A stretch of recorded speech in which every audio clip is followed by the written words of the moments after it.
हमारे यहाँ की परंपरा में इस पद को ईश्वर तुल्य मानते हैं। ये सर्वोच्च पद है।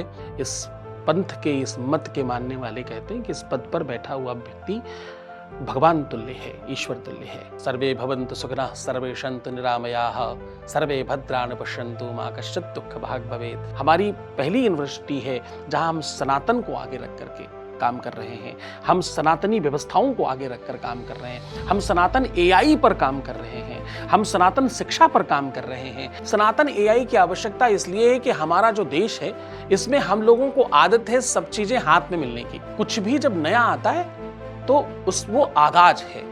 आवश्यकता आविष्कार की जननी और आविष्कार आवश्यकता की जननी है। India.com के दर्शकों को मैं आज एक खास गेस्ट से मिलाना चाहता हूं, जो कि सनातन परंपरा के वाहक हैं। शिक्षा में वो अलग तरह से प्रयोग कर रहे हैं और इस प्रयोग में सनातन शिक्षा, जिसकी हम लोग आजकल बात तो करते हैं, लेकिन कितना आगे बढ़ रहा है वो उन्हीं के मुख से हम लोग सुनेंगे। तो स्वागत है जगत गुरु सतीश आचार्य जी। बहुत आभार आपका।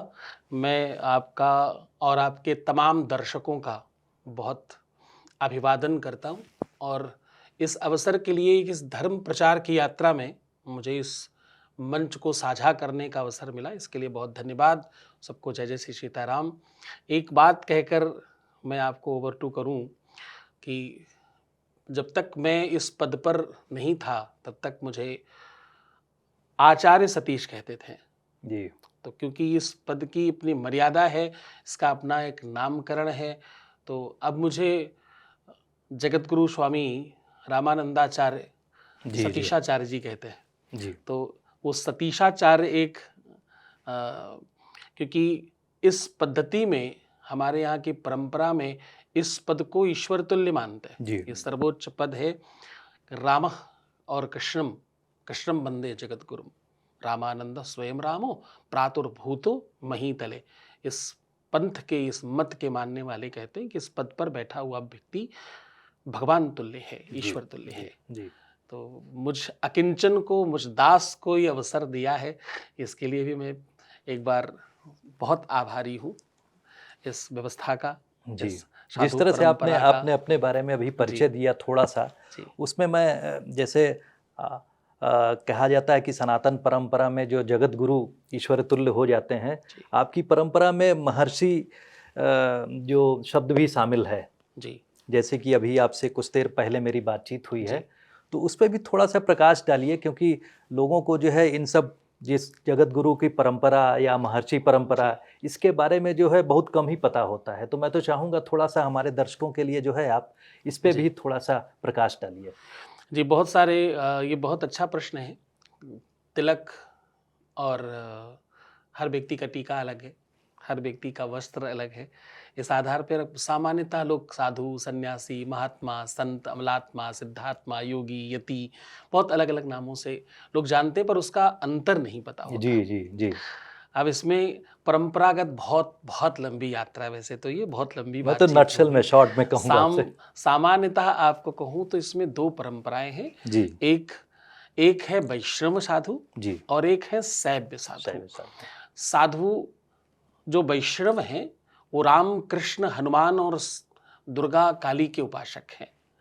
दूसरा जो शैव मानस के संत हैं, उनको गिरी, पुरी, भारती, नंद उनके नाम के आगे लगाते हैं और ये भगवान शिव के और अघोर के उपासक हैं। ये भगवान शिव के अनन्य स्वरूपों के उपासक हैं। ये अपनी परंपरा में दशनामी व्यवस्थाओं को आगे बढ़ाते हुए ये शंकराचार्य निर्माण करते हैं। ये अपना पिंड दान कर लेते हैं। ये अपना जितने भी षोडश संस्कार हैं वो सब अपने हाथ से कर लेते हैं। कंप्लीट संस्कार कर लेते हैं, अपना नाम परिवर्तित कर लेते हैं, जनेऊ, शिखा, सूत्र, शाखा सब त्याग देते हैं, यानी संसार से विरक्ति करते हैं, फिर वो शंकराचार्य बनते हैं। तो जब पूज्यपाद जगत गुरु शंकराचार्य जी को इस संसार में धर्म प्रचार के लिए आना हुआ, तो क्योंकि वो सब त्याग चुके थे, संसार में प्रवेश कैसे करें, तो उन्होंने जगत गुरुओं से पद लिया। इसी कारण शंकराचार्य को भी अपने नाम के आगे लिखना पड़ता है श्रीमद जगत गुरु शंकराचार्य। अद्भुत अद्भुत। और जगत गुरु वैष्णव साधु बनाते हैं जी। जो शिखा रखते हैं, संध्योपासन करते हैं, जनेऊ पहनते हैं, जो शालिग्राम की पूजा करते हैं, जो वैष्णव साधु हैं, चतुर्पंथ जो है, 4 संप्रदायों में जो लोग हैं, जी। वो जगत गुरु निर्माण करते हैं। तो जगत गुरु जी, जैसा कि आपने कम से कम शब्दों में लोगों को समझा दिया, हम लोगों को थोड़ा सा प्रकाश डाला इस तरह की परंपरा के बारे में, मैं थोड़ा सा इस समय जो सांसारिक पृष्ठभूमि में आके आपसे एक प्रश्न करना चाहता हूँ। सांसारिक, आप देख रहे हैं कि भारत और पाकिस्तान के बीच में जिस तरह की युद्ध की विभीषिका इस समय हम लोगों के सामने दिख रही है, ऐसी स्थिति में जो सनातन परंपरा में जो जिस तरह से धर्म की बात करते हैं, धर्मो रक्षति रक्षते, जो हम लोग बात करते हैं, तो उसमें जो है इस परिस्थिति में जो है आप धर्म की तरफ से किस तरह से बात कहना चाहेंगे लोगों के लिए, ताकि जो ऐसी विषम परिस्थितियों में अपने धर्म का पालन करते हुए देश की सेवा कर सकें? अच्छा प्रश्न है। धर्म के प्रति भ्रांति है, लोगों को लगता है धर्म टीका चंदन लगाना, कलावा बांधना या अथवा वस्त्रों का कलर परिवर्तित कर लेना मात्र धर्म है। धर्म आपकी अपनी नियति का नाम है, आपके अपने कंस्ट्रक्शन का नाम है, आपके अपने निर्माण का नाम धर्म है। पत्नी धर्म, पति धर्म, राज धर्म, नीति धर्म, शास्त्र धर्म, विधा धर्म, कर्म धर्म, धर्म धर्म। तो धर्मावली जो है ना, वो आपके कर्म की प्रणाली को सुचारू ढंग से करने का, नियम पद्धति के तरीके से करने का नाम है। जो अपना निजी कार्य बहुत नियति के आधार पर, नियम पद्धति के आधार पर कर रहा है, उसको धर्म कहते हैं। तो जो धर्म है, आज हम बहुत सौभाग्यशाली हैं। आज हम सब सौभाग्यशाली इसलिए हम नहीं कह रहे हैं कि हमारा कलर ऐसा है, हमारा रंग ऐसा है, हम इसलिए नहीं कह रहे हैं। सौभाग्यशाली इसलिए हैं कि हमारे देश में आज वो नायक है जिसमें अपना राजधर्म निर्वाहन करने की क्षमता है, सामर्थ्य है, चिंतन है, विचार है, नियति है, नीति है, निर्माण है और आगे बढ़ने के पूरे विचार हैं। पहला राजधर्म का पहला धर्म क्या है? देश पहले, देश हित पहले, बाकी सब कुछ बाद में। ये हम पिछले कई दशकों में भूल गए थे। अब एक दशक के बाद हमने ये जो एक दशक हमने देखा ना इधर का, इसमें हमें याद आया कि राजधर्म होता क्या है, राजधर्म निर्वाहन कैसे होता है। परिवार से उठकर, कुल से उठकर, खानदान से उठकर, भाई भतीजा भांजा भाणभूप भोपाल, ये सारी व्यवस्थाएं त्याग कर कैसे हम अपने धर्म का वास्तविक निर्वाहन कर सकें, ये हमने इस दशक में देखा है। तो हम बहुत सौभाग्यशाली हैं कि एक सामान्य वस्त्र में एक ऐसा संत इस देश की सेवा कर रहा है जो इस देश के हित में चिंतन करता है।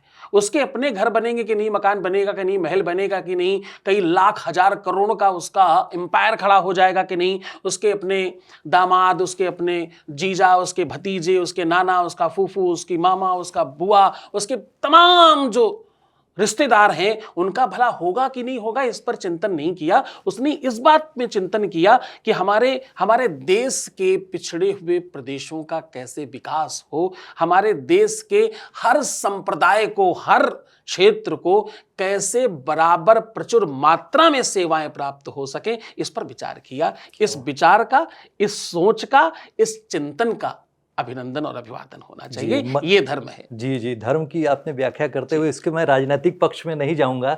आपने जिस तरह से ओजस्वी वक्तव्य दिया और उसमें उसकी एक विवेचना राजनीतिक पक्ष में भी हो सकती है, लेकिन मैं सिर्फ इस बात पे कहूंगा कि देश में इस समय जो जरूरत है, जो इस समय जैसा आपने बताया कि राष्ट्र की सेवा भी सबसे बड़ा धर्म है, वही सबसे बड़ा जो राजधर्म की बात में आपने कही है, तो उसके साथ में मैं आम नागरिकों की बात करूं, वो नायक की बात आपने कही, मैं आम नागरिकों के लिए कुछ थोड़ा सा जो है आप किस तरह से मार्गदर्शन करेंगे, क्योंकि इस समय सभी लोग जिस कहते हैं कि इस विभीषिका के डर से लोग डरे हुए हैं, लोगों के दिमाग के ऊपर अजीब ढंग का जो प्रेशर बना हुआ है, कुछ लोग डिप्रेशन के शिकार हो जाते हैं। तो ऐसी इस विभीषिका के इस डिफ़िकल्ट फेज में जो है किस तरह से आप मार्गदर्शन करेंगे आम लोगों का? मुझे लगता है कि ये भय नहीं, ये कुप्रचार है। जब आप किसी भी कुप्रचार में जाते हैं, अंधेरे में न जाने कहां पर कौन खड़ा होगा, ये क्या है? डर। अब डर का दूसरा नाम क्या है? डर का दूसरा नाम है भ्रम। जो नहीं है उसके होने की जहां पर पुष्टि की जा रही है उसका नाम डर है। डर क्या है? बचपन में करते थे ना, सो जाओ सो जाओ सो जाओ चुपचाप, देखो बाहर पकड़ने वाला आया है, देखो बाबा जी आए, देखो देखो वो कोई बिल्ली आई, वो कुत्ता आया, वो बैल आया, हाथी आया, गधा आया, जाने क्या क्या करके हमें डराते थे ना। जी जी पर वो होता नहीं था वस्तुतः। जी जो नहीं है उसके होने की व्यवस्था बना देना भय है, तो भयभीत होने का तो कोई औचित्य ही नहीं बनता। जी गोस्वामी तुलसीदास जी कहते हैं, बोले जो प्रतिपालये वह ये नरेशु, बसऊ जहां वह उत्तम देशु। जहां रह रहे हैं उससे बढ़िया कुछ नहीं है। जो मेरा पालन कर रहा है, जिससे मेरी जीविका चल रही, मेरा जीवन चल रहा है, मेरा घर चल रहा है, मेरा परिवार चल रहा है। भैया क्या मकान बना के दिया, भैया दूसरा क्या शौचालय बना करके दिया, साफ सफाई के लिए जागृत किया, लाइट, पानी, रोड, जो कुछ सोच सकते हैं जितना कुछ सोचिए, कहते जाइए, सोचते जाइए, विचार करते जाइए, वो सब हो रहा है। 2047 तक देश विश्व का सर्वोच्च देशों में से एक होएगा। उस दिशा में हम चल पड़े। जी यही तो सोच है। ये इस प्रकाश में आप वो अंधेरे वाला डर लिए घूम रहे हैं, तो ये भ्रम है, ये पूर्णतः भ्रम है। इस भ्रम से बाहर आओ। और जो लोग शेर की खाल में भेड़िए बनकर घूम रहे हैं, जो सनातनी हैं, हिंदू हैं, नाम के आगे न जाने वो हिंदू की सारी संज्ञाएं लगा रहे होंगे, हो सकता है हमारे आपके प्रभाव में आकर टीका चंदन भी लगा ले। लेकिन जिनके मानस में सनातन नहीं है, जिनके मानस में तुम्हारे बच्चों को की सुरक्षा नहीं है, जिनके मानस में तुम्हारी बेटियों की रक्षा नहीं है, आज आप चिंतन करके देखिए कि एक समय था कि उत्तर प्रदेश पूरा का पूरा वो ऐसी कुनीतियों से पूरी तरह से प्रेरित था। वहां ऐसा कौन सा अपराध था जो नहीं होता था? एक दशक पहले की बात चिंतन करके देखिए। जी जी और आज देखिए, ये जो परिवर्तन है ना, ये जो नया भारत है, ये जो नवीन भारत है, इस उजाले में, इस प्रकाश में मुझे लगता है कि हमें सुप्रचार की तरफ बढ़ना चाहिए। सदैव अच्छी और बुरी चीजें होती, बुरी चीजें लुभाती हैं आपको, यही अधर्म है। बुरी चीजें जो लुभा रही हैं वो अधर्म है। सत्कर्मी जो आपके जीवन को बेहतर बना रहे हैं, ये सुधर्म है, यही राजधर्म है, यही नीति धर्म है और यही देश धर्म है। क्या बात कही आपने। मैं इन खूबसूरत बातों के साथ में मैं आपको दूसरी तरफ खींचना चाहूँगा। जी। जैसा कि आपका परिचय में शामिल है कि आप एक संस्कृति विश्वविद्यालय के कुलपति जी, भी हैं, जी। तो आपने जो सनातन शिक्षा को जो प्रसारित करने के लिए कुलपति के रूप में उस शिक्षा के माध्यम को आगे बढ़ाने का जो बीड़ा उठाया है, जी। उसमें कुछ खास बातें हैं जिसमें मैंने पढ़ते हुए देखा कि कुछ जो जानकारी, मेरी सीमित जानकारी प्राप्त हुई, आपने जो उस संस्कृति विश्वविद्यालय में सनातन परंपरा को आगे बढ़ाते हुए जो प्रो इंडस्ट्रियल यानी जो उद्यम को चीज़ों को, यानी जो कि जीवन में सबसे बड़ी ज़रूरत है, जी। उन सब चीज़ों को भी एक तरह से नया आयाम दिया है, तो उसके बारे में कुछ बताइएगा। नहीं, ये देश की पहली वो यूनिवर्सिटी है, पहला विश्वविद्यालय है जो ऐसी धरती पर है, ऐसी भूमि पर है जिसको लोग नमन करते हैं, प्रणाम करते हैं, ब्रज की भूमि में है। ये मथुरा में छाता जगह है, वहां पर आती है। जी। दूसरा, इसके नाम में अलौकिकता है, इसका नाम है संस्कृति। तो हमने उस नाम का, उस भूमि का वो मर्यादा पूरी पहले दिन से बनाकर रखी है जी। कि उस भूमि का, उस नाम की मर्यादा क्या है कि हम अपने धर्म का पालन करें। हमारे यहाँ पढ़ा हुआ बच्चा शिक्षित तो होता ही है, उत्तीर्ण तो होता ही है, वो अपने कार्य क्षेत्र में सर्वोच्च व्यवस्था को तो पाता ही है, वो अर्थ की जितनी भी व्यवस्था है पैसे कमाने की, वो तो सब करता ही। वो संस्कारी होता है, वो संस्कारों से लिप्त होता है और वो 100% देश हित की तरफ आगे बढ़ता है। हमारी पहली यूनिवर्सिटी है जहां हम सनातन को आगे रख करके काम कर रहे हैं। हम सनातनी व्यवस्थाओं को आगे रखकर काम कर रहे हैं। हम सनातन एआई पर काम कर रहे हैं। हम सनातन शिक्षा पर काम कर रहे हैं। हम वेद, पुराण, उपनिषद, बड़े बड़े ग्रंथों के रिसर्चर्स को, अथवा जो अपने क्षेत्र में बड़े काम कर चुके हैं, कर रहे हैं, उनको हम हर साल पीएचडी का तबका देते। हम उन्हें इस व्यवस्था से सुसज्जित करते हैं, इस राज तिलक से उनका सिरमौर सजाते हैं कि आप देश में लिख सकें कि आप जो काम कर रहे हैं और आपकी रिसर्च हमारे यहाँ काम आ सके, इसका अनुबंध बन सके। तो हमने वो सारे के सारे कार्य जो शिक्षा के हित में है, शिक्षा धर्म, शिक्षा धर्म जी। वो पूरा का पूरा कहीं अगर वास्तविकता में निर्वाहन किया जा रहा है, उसका नाम संस्कृति है। वो हमारा है इसलिए नहीं, हम वहां के प्रो चांसलर इसलिए नहीं कह रहे। आप वहां आकर देखिए, आप हमारे यहाँ बच्चों से मिलकर देखिए, हमारे यहाँ के बच्चे जो मतलब दूर दूर तक नासा तक पहुंच रहे हैं, हमारे यहाँ के बच्चे, उनसे पूछिए। जिनके बड़े बड़े पैकेज प्राप्त कर रहे हैं, उनसे जाकर के पूछिए। जो हमारे यहाँ के बच्चे कीर्तिमान रच रहे हैं, उनसे जाकर पूछिए। हमने 2016 से अभी तक की इस यात्रा में जिस संख्या को हमने जी पाया है, जो प्रेम मिला है देश का, जिस संख्या में हमारे यहाँ हमारे हॉस्टल्स कम पड़ रहे हैं।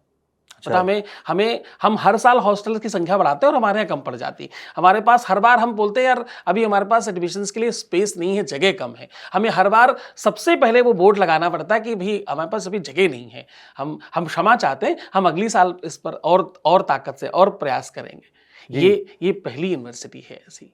ये इसी आपने अभी अपने बातचीत जो कही है उसी में एक बात आपने कही, सनातन और एआई आर्टिफिशियल इंटेलिजेंस की बात कही। तो इस सनातन के साथ एआई का क्या सामंजस्य आपने बैठाया है, किस तरह से आप इसको वहाँ पर प्रसारित कर रहे हैं? क्योंकि इस समय जैसा लोगों में डर है कि आर्टिफिशियल इंटेलिजेंस के प्रयोग के साथ नौकरियाँ जा रही हैं, लोगों के कैरियर समाप्त हो रहे हैं, तो इस बीच में सनातन और एआई, इसके बारे में आप बताइए। अच्छा, मैं फिर आपको कहूँगा सब बहुत सारे भ्रम हैं जी। ये जो नौकरियां जा रही हैं एआई के चक्कर में, ये भी एक बड़ा भ्रम है जी।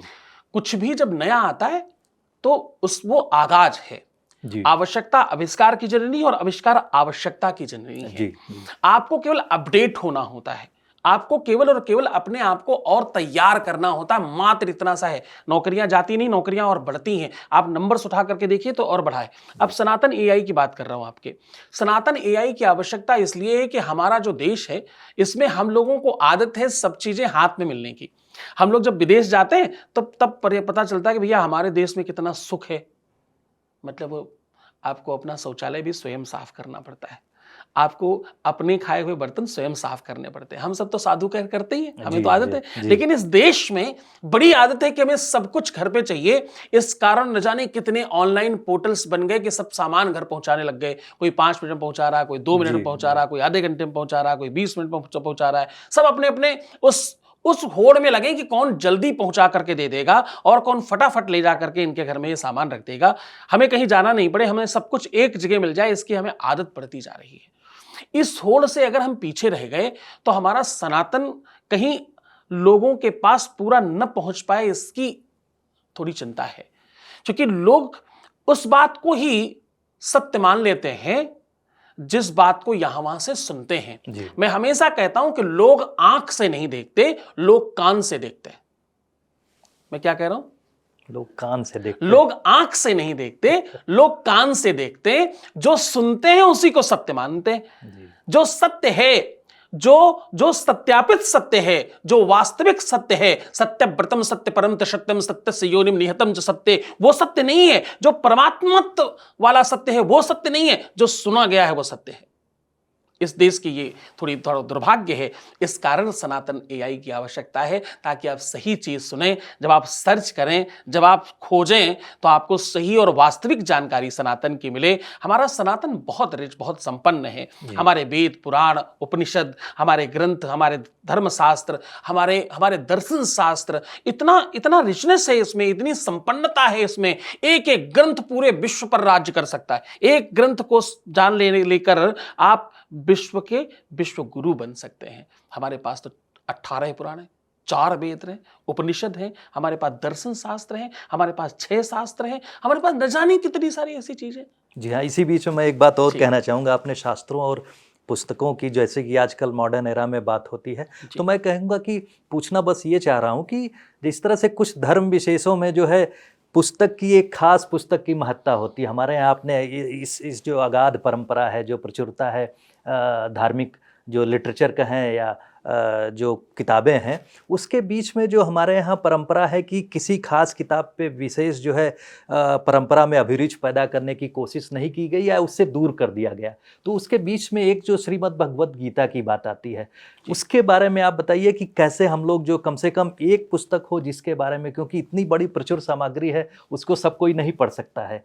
तो श्रीमद् भगवद गीता को ही अगर कहा जाए कि वही एक पुस्तक है जिसको एटलीस्ट सब लोग पढ़ें, तो उसके बारे में आप थोड़ा सा जो है दर्शकों के लिए बताइए कि हम लोग बहुत सौभाग्यशाली हैं। जी भारतवर्ष में जितने भी ग्रंथ हैं, हमारे यहाँ पूरे विश्व के सारे धर्मों में ये धर्म इसलिए रिच है कि मेरा है इसलिए नहीं कह रहा हूं, ये है इसलिए कह रहा हूं। क्यों?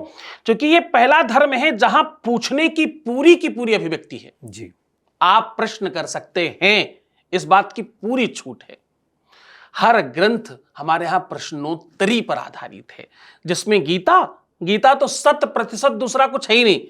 एक प्रश्न कर रहा है, दूसरा प्रश्न का जवाब दे रहा है।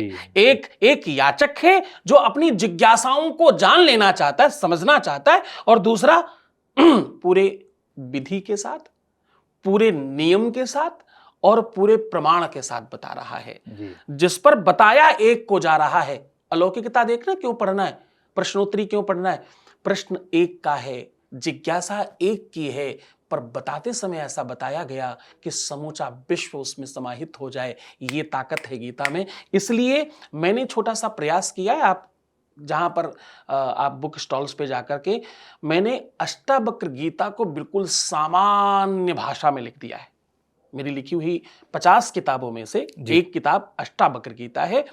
गीता को और प्रबल भाष्य में भगवान अष्टावक्र ने गाया, जो जनक के गुरु हुए। जी अब भगवान जनक के बारे में 2 लाइन में आपको बता दूं, ये वरना ये बात अधूरी रह जाएगी। लोग जनक को केवल माँ जानकी का, सीता का पिता मानते हैं। बात इतनी से नहीं, वो विदेह राज हैं। और विदेह राज का मतलब होता है जिसके एक हाथ में गर्म और एक हाथ में ठंडा रखा जाए और आभास एक जैसा हो, उसे विदेह कहते हैं। और बात यही समाप्त नहीं हो जाती। जब भगवान राम और भरत का संवाद आपस में वेबाक हो रहा था, परस्पर दोनों एक दूसरे पर भारी पड़ रहे थे, वहां जब समन्वय बिठाना था, वहां जब निर्णय लेना था, किसी को निर्णायक बनाना था, तो गुरु द्रोणाचार्य और बड़े मतलब महात्मा जो आप महाभारत के काल में पढ़ते हैं, उन्होंने जिन जिन सूत्रों को बताया उससे और कई हजार टाइम ऊपर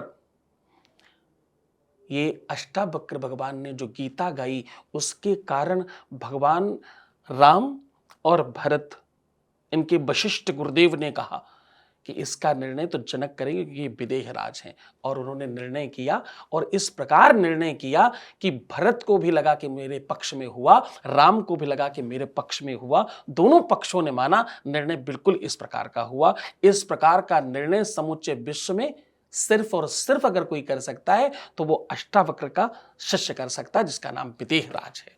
क्या बात कही आपने, धर्म की परंपरा की बात कही। तो एक नया जो कहें कि रहस्य सबके सामने इस तरह से आता है आपके माध्यम से, कि गीता के पहले जो अष्टावक्र गीता, तो अष्टावक्र गीता क्या हम लोग मान ले कि जो श्रीमद् भगवत गीता है उसके पहले या उसके बाद में, किस तरह से हम लोग इसको समझें? जी, अष्टावक्र गीता, अगर आप वास्तविकता में, खैर गीता तो बहुत आदि ग्रंथ है, और उसको किसी काल से गणना करना मतलब मुझे लगता अल्पज्ञता होगी। गीता आदि ग्रंथ है और उसके अलग अलग भाष्य हैं, अलग अलग तरीके से, अलग अलग नजरिए से रखा गया। जिन नजरियों में सर्वोच्च नजरिया मुझे लगता है कि भाई अष्टावक्र जी का है। एक ऐसा महात्मा जो ना सुंदर थे स्वरूप से, ना उनकी हाइट ज्यादा थी, 8 अंगुल के थे मात्र, 8 बलांग के, सॉरी, मतलब 8 बलांग मतलब एक बलिस्ता, क्या बोलते हैं इसको? तो ऐसे आप नापे तो 8 बलांग का हाइट था, और 8 जगह से टेढ़े थे, जगह जगह उनके कुबर जैसा निकला हुआ था। जब वो जनक की सभा में पहुंचे तो सब उनको देखकर हंसने लगे। तो उन्होंने कहा कि लोग केवल ऊपर के चमड़े को देखकर जो हंस रहे हैं, इसका मतलब ये जो सभा बैठी है, ये किसी जूता बेचने वाले की लग रही है मुझे। ये तो जूते और चप्पल बनाने वाले लोग लगते हैं मुझे नहीं लगता यहाँ कोई विद्वान है, यहाँ मेरे से कोई भाष्य कर सके, बात कर सके। क्यों? क्योंकि तांबूलम मनसा में आविष्टम भक्ति प्रभो स्वीकुरु, बाहर से नहीं अंदर से देखना चाहिए। कोयल और कौवा दोनों ही काले होते हैं, लेकिन जब दोनों बोलेंगे तो जमीन और आसमान का अंतर होगा। तो उन अष्टावक्र भगवान की, उन महात्मा की, उन संत की, उन तपस्वी की जो भाषा और जिस ढंग से उन्होंने समझाया है, क्योंकि उनके पास और कुछ नहीं था, ना रूप था, ना स्वरूप था, उनके पास सिर्फ और सिर्फ वो ज्ञान था जी, जिससे समूचे विश्व ने उनको माना, और राजा जनक ने उसी दिन उनको अपना गुरु मान लिया, उसी दिन। तो वो जो महत्ता है गीता की, इसलिए अष्टावक्र गीता पढ़नी चाहिए क्योंकि उन्होंने उस गीता को उस आधार पर रखा है कि आपकी अगर बुद्धि में कहीं कोई कुतर्क भी हो तो उसको भी ये सामान्यतः पार करने की व्यवस्था है इसमें। जी, गीता पे चर्चा तो एक अलग सी चर्चा हो सकती है। जी बिल्कुल हो सकती जी है। जी, तो उसके थोड़ा सा मैं अलग आते हुए बात करूंगा, फिर से आपके संस्कृति विश्वविद्यालय की तरफ बढ़ूंगा। उसमें जैसे आपने कहा कि इंडस्ट्रियल कोर्सेज हैं, सबको एक बेहतर मानव, बेहतर एंटरप्रेन्योर बनाने की जो उसमें प्रयास है सनातन परंपरा का निर्वहन करते हुए, उसमें जैसे आप देखेंगे कि इस समय जो बिजनेस में माना जाता है कि अनएथिकल मीन्स ही जो है आगे बढ़ा सकते हैं, तो उसमें जो इथिकल प्रैक्टिसेज हैं, जैसे किसी को बताया जाए आपके यहाँ लोग ट्रेंड हो रहे हैं, तो उनमें किन चीज़ों का खास मतलब आपकी तरफ से जो प्रवचन में या आपकी तरफ से जो सीख दी जा रही है उस पर थोड़ा सा प्रकाश डालिए। अच्छा, ये बहुत बढ़िया प्रश्न है। शिक्षा केवल और केवल जब किताबी हो तो मुझे लगता है कि आप बहुत सारी चीज़ों से छूट जाते हैं। फिर जब आप कार्य क्षेत्र में जाएं तो आपको बहुत बार अपने आप को आप बौना यानी अपने आप को आप छोटा महसूस करते हैं। हमारे यहाँ जो किताबी शिक्षा है वो तो सर्वोच्च ही है, लेकिन हमारे यहाँ प्रैक्टिकली देश का ऐसा कोई बड़ा उद्योगपति नहीं है जिसने अपनी जर्नी आकर के संस्कृति की भूमि पर बताई नहीं, हम कैसे यहाँ तक पहुंचे जी, हमारा क्या अनुभव रहा है, हम कैसे कर पाए ये सब कुछ। ये बीच बीच में हमारे यहाँ ऑलमोस्ट हर 10 दिन में 15 दिन में कोई ऐसा महापुरुष होता है, कोई ऐसा अपने क्षेत्र का दिग्गज होता है जो अपने अनुभवों को व्यक्त करता है। दूसरा, हमारे यहाँ हर 3-3 महीने के सत्र पर हम अपने यहाँ पढ़ रहे बच्चों के आइडियाज को लेकर के चर्चा करते हैं, आपस में समीक्षा करते हैं, क्योंकि जब तक आपकी शिक्षा में सामूहिक डिस्कशन नहीं होंगे तो हम शिक्षा को पौराणिक पद्धति से जोड़कर आधुनिक काल में उत्तीर्ण करने की वो जितने भी सोपान, जितनी सीढ़ियां, वो सब कर रहे हैं, सारे पे काम कर रहे हैं। क्या बात कही जी, आपने जिस तरह की खूबसूरत बात कही, मुझे एक अपने एंशिएंट जो हिस्ट्री है, जो प्राचीन इतिहास है, उसमें चाणक्य का अर्थशास्त्र की जो बात याद आ गई। चाणक्य के अर्थशास्त्र और तक्षशिला विश्वविद्यालय की बात याद आ गई। आप शायद उसी तरह से जो है लोगों को हम सबने वही सुना है और उसी दिशा में चलना है। मतलब अब तक्षशिला और जिन विशेष स्थानों को हम लोगों ने कानों से सुना है उन्हें आंखों तक पहुंचे, क्योंकि लोग, मैंने आपको जैसे पहले कहा कि लोग कानों से देखते हैं, आंखों से नहीं। वो मैं चाहता हूं कि लोग आंखों से देख पाएं। हमारे यहाँ के बच्चे आंगल्य भाषा में बातचीत तो करते ही, पर गीता के श्लोक भी उसी स्पीड पे बोलते हैं। तो ये परस्परता है, वो उस गंभीरता को, उस गहराई को भी बहुत तल्लीनता से जानता है। ये हमारे यहाँ की सबसे स्पेशलिटी है। तो मैं बातें तो जगत गुरु के साथ बहुत लंबी खिंचती जाएंगी, लेकिन मेरा सौभाग्य है कि आज जगत गुरु जी से बात करते हुए इन सब जो छोटी छोटी चर्चा में जो कई चीज़ों को शामिल करने की कोशिश की गई है, आगे भी मौका मिले आपसे बात करने का। चौबे जी, एक चीज़ और बड़ी महत्वपूर्ण है जिसको मुझे लगता है कि अगर नहीं बताई गई तो ये पूरी चर्चा जरूर अधूरी न रह जाए। मैं जिस आश्रम से आता हूँ, पूज्य महर्षि महेश योगी जी, जरूर इस पूरे विश्व में बहुत सारे महापुरुषों ने काम किया, लेकिन रजनीश ओशो से भी कई टाइम ऊपर अगर किसी महात्मा ने, किसी संत ने इस देश के लिए, सनातन के लिए काम किया तो उसका नाम महर्षि महेश योगी है। इस समूचे विश्व में जितने भी आपको धर्म करने वाले, पूजा करने वाले, अनुष्ठान करने वाले, यज्ञ करने वाले, विवाह कराने वाले, कथाएं करने वाले जितने भी आचार्य लोग मिलेंगे, जितने वैदिक पंडित मिलेंगे, उनमें से 85% हमारी ही इस संस्थान से, महर्षि महेश योगी से प्रशिक्षित हैं।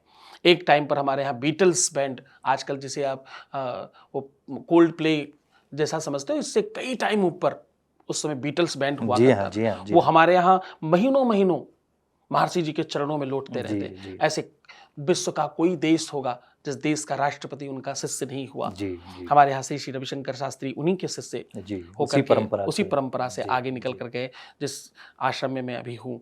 और सबसे महत्वपूर्ण बात, अगली बार जब आपके सनातन को कोई कुछ कहे कि यहाँ क्या है, क्या खास बात है सनातन में, तो कहना समूचे विश्व की सबसे बड़ी करेंसी है सनातन में, उसका नाम है राम मुद्रा। राम, इसके बारे में थोड़ा सा और बता दीजिए। राम मुद्रा आपने जी जिक्र करी विश्व दिया की तो। सबसे बड़ी करेंसी का नाम है राम मुद्रा। ये राम के चाहने वालों को, सनातन राम कृष्ण हनुमान भगवान शिव दुर्गा काली और साईं गोपाल के चाहने वाले, जो श्याम खाटू को चाहते ना, इन सब के चाहने वाले सनातनियों, तुम्हारे लिए बड़े गौरव की बात है कि एक करेंसी है, एक मुद्रा है जिसका नाम है राम मुद्रा, और ये समूचे यूरोप में लीगल टेंडर है। एक राम यानी 1 रुपया इक्वल टू $17। क्या बात। इसकी अपनी, जिसको आप नॉर्मल भाषा में हैसियत कहते हो, उसकी वर्थ है। ये आपका गौरव हो सकता है। अगली बार कोई कुछ कहे तो कहना हम वो सनातनी है जिसकी अपनी करेंसी है, जिसकी अपनी नोट है, और उस नोट का नाम राम मुद्रा है। क्या अद्भुत तो अद्भुत बात कही आपने। ये मुझे लगता है, और ये पूज्य महर्षि महेश योगी जी की कृपा और करुणा से इस देश को ये गौरव प्राप्त हुआ। तत्कालीन प्रधानमंत्री उस समय के अनुकूलता में नहीं थी, इंदिरा गांधी जी ने सहयोग नहीं किया। आज वही देश है, वही सब कुछ है। आज हमने रामायण विश्वविद्यालय बनाकर अयोध्या में तैयार किया है। ये इस सरकार का, इस नीति का और इस राजधर्म का सबसे बड़ा वैभव है। अद्भुत अद्भुत बात कही आपने। तो सनातन परंपरा के जिस तरह से वाहक के रूप में आप आगे बढ़ रहे हैं, इसी तरह से अपना आप मार्गदर्शन लोगों को करते रहिए, और खासकर अपने विश्वविद्यालय के जरिए जो इसी तरह के स्टूडेंट निकलें जो सनातन परंपरा को देश विदेश में आगे बढ़ाएं। इसी के साथ मैं आपसे जो कुछ थोड़ा बहुत पूछ सका, आगे मौका मिला तो फिर बात करूंगा, आशीर्वाद लूंगा आपसे। मैं अपनी वाणी को विराम देता हूं।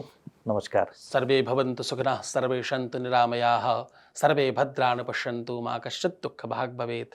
आप सब खूब आनंदित हों, खूब सुखी समृद्धशाली हों, आपकी हर इच्छाओं की पूर्ति हो।